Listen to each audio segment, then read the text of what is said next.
So, given how effective this sounds, why isn't every single new ship using these air guard systems? What are the main considerations or drawbacks? That's a fair question. While they are incredibly effective, they do come with added complexity. You need that air compressor, the pipework, sophisticated control systems to manage the pressure precisely. More moving parts, more things to maintain. Exactly. And that translates to a higher initial capital expenditure compared to a conventional oil system or even some water systems. So it's always a balance for the ship owner weighing that upfront investment against the long-term benefits of guaranteed compliance, environmental protection, and potentially avoiding fines or operational restrictions. Right. It depends on the vessel's type, its operating routes, the company's environmental policies. Precisely. It's an economic and operational decision as much as an environmental one. The ingenuity there is truly remarkable, though.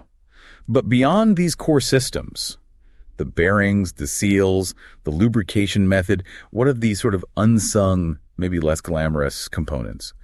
The things that truly make a modern stern tube a robust and reliable piece of engineering. The kind of unseen backbone that keeps everything humming along. Good point. There's more to it than just the bearings and seals. Well, we should probably mention the fundamental tubular housing itself. This isn't just a passive pipe. It's a robust cylindrical structure. Right. Often welded directly into the aft structure of the ship, becoming an integral part of the hull's watertight integrity. And its precise alignment with the propeller shaft line is absolutely critical during construction, isn't it? Oh, critical. They use optical or laser alignment techniques to get it perfect. Misalignment is a major cause of vibration and premature wear. Okay.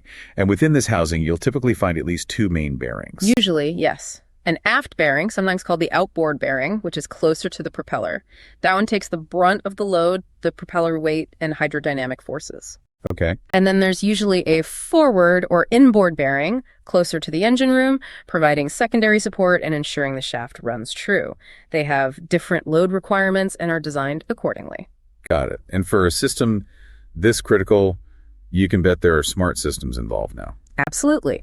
Modern stern tubes are often equipped with a whole suite of ancillary systems that make them incredibly reliable and allow for condition monitoring. Like what kind of things?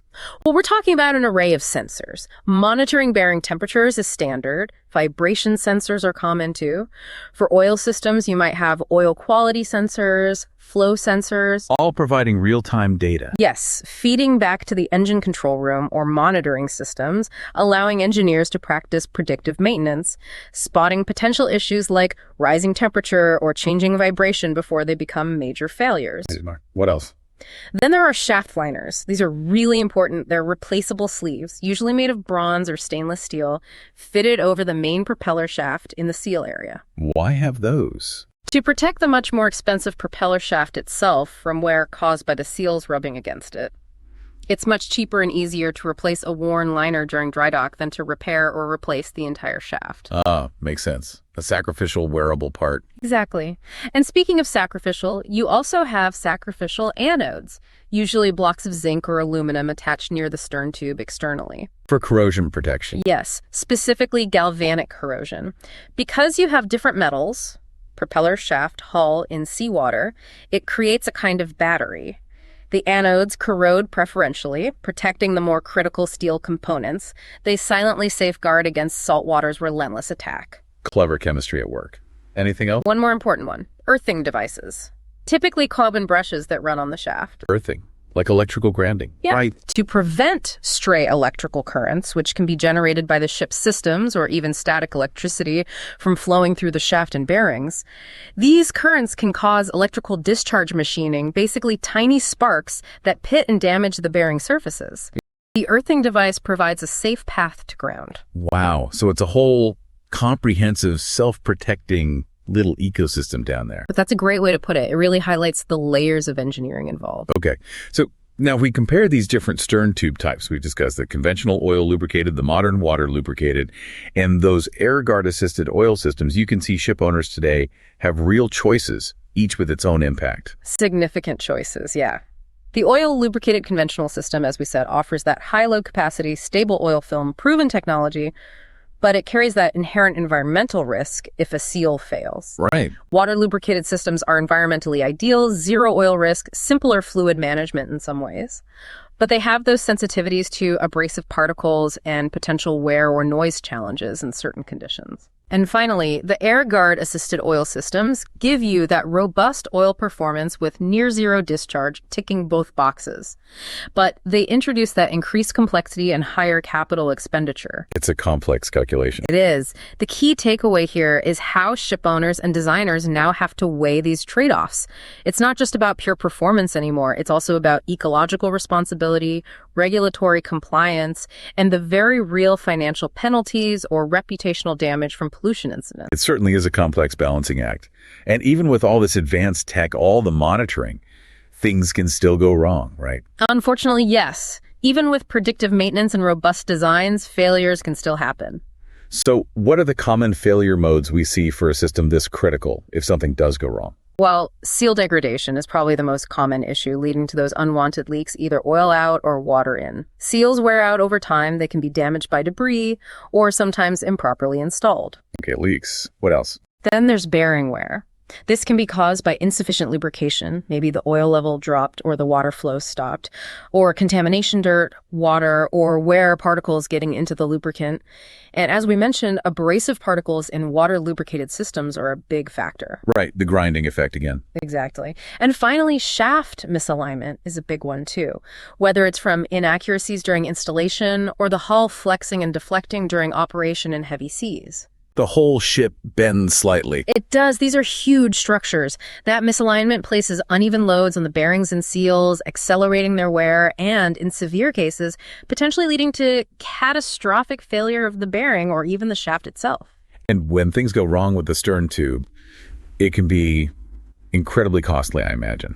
Significant downtime for the vessel. Oh, hugely disruptive and expensive, often requiring emergency dry docking, which takes the ship out of service for weeks. Right. So knowing how they know when something might be starting to go wrong is vital. That's where condition monitoring comes in. Absolutely crucial. For oil lubricated systems, this means rigorous, regular oil analysis, sending samples off to a lab. What are they looking for in the oil? They check for several key indicators. Water content, or rise, indicates a sealing problem letting seawater in. Particle count, an analysis of wear metals, things like tin, lead, copper from bearings, or iron from the shaft signal that components are wearing down. So they can tell what's wearing. Yes, the specific metals point to the source. They also check viscosity, has the oil thickened or thinned out, and the acid number, or AN, which indicates oil oxidation and degradation. All these results together paint a detailed picture of the system's internal health. Fascinating forensics. It really is. And beyond oil analysis, those embedded sensors we talked about are constantly working. Monitoring bearing temperatures and unexpected rise is a classic warning sign. And vibration patterns. How does vibration help? Sophisticated vibration analysis can detect bearing defects, imbalance, or misalignment long before they become audible or cause major damage. A change in the vibration signature is often the earliest indicator of a developing problem. Okay.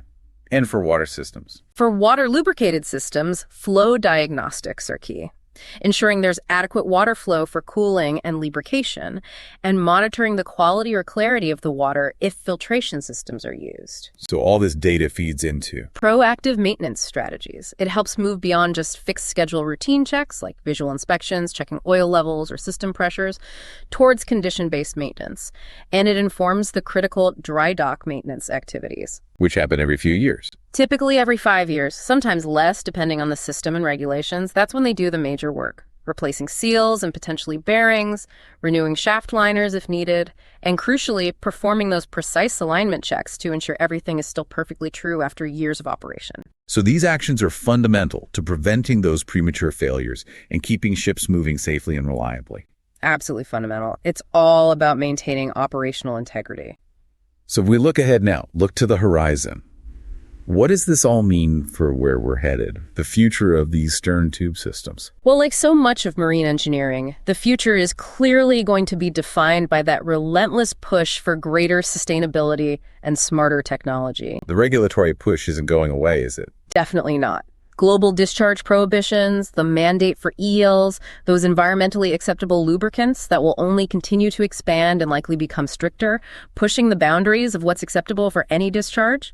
And the classification societies, DNV, ABS, Lloyd's Register, they play a massive role here too, right? Setting the standards. A huge role. They essentially act as gatekeepers. By setting the rules and type approval requirements for these systems, they effectively drive the adoption of environmentally sound technologies. If you want your ship classed and insured, you have to comply.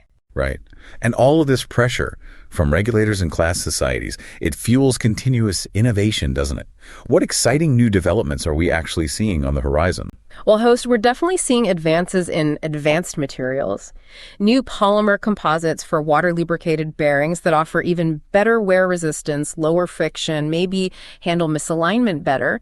And also, better E-ale formulations are constantly being developed, trying to overcome some of the current challenges with cost or material compatibility. Okay, better materials. What about the systems themselves? We're heading towards even smarter systems. Think more sophisticated sensor networks, perhaps integrated with AI and machine learning for even more accurate predictive analytics, telling you not just that something might fail, but when and why. True predictive power? Exactly. We might also see more modular designs, making installation and maintenance potentially simpler and faster.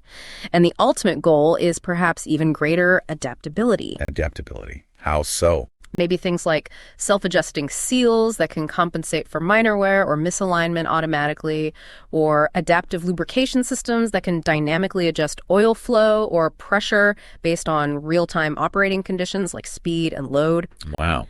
So the system optimizes itself. That's the direction things are heading. It's truly a field that never stops evolving, always trying to balance efficiency, reliability, and environmental responsibility. It really is quite a journey we've traced. From humble wooden lignum vitae bearings in those early ships, just relying on seawater, these incredibly complex, digitally monitored, environmentally conscious systems we have today. A huge leap. And this entire evolution, it seems, has been driven by those twin demands. The need for peak performance as ships got bigger and faster, and now the urgent need for environmental stewardship.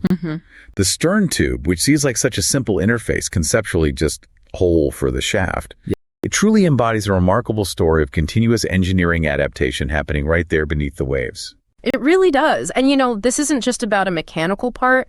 It's really about the silent, often unappreciated work of engineers ensuring that global trade keeps moving smoothly, efficiently, and critically now responsibly. Yeah. It's literally about protecting our oceans one shaft at a time, preventing pollution, and upholding the integrity of marine ecosystems, all while keeping the world's economy turning over. It's one of those hidden marvels absolutely fundamental to modern maritime operations that most people never even consider. Absolutely. So the next time you see one of those massive container ships gliding across the water, maybe carrying goods you're waiting for, take a moment to consider the unseen challenges and the truly ingenious solutions operating just beneath the surface, ensuring not just propulsion to move that giant vessel, but also protection for the environment it passes through. Well said. It makes you wonder, what other hidden engineering marvels do you think quietly shape our world, constantly evolving to meet new demands without us even realizing it? Something to ponder. Definitely something to think about. Thanks for diving deep with us today.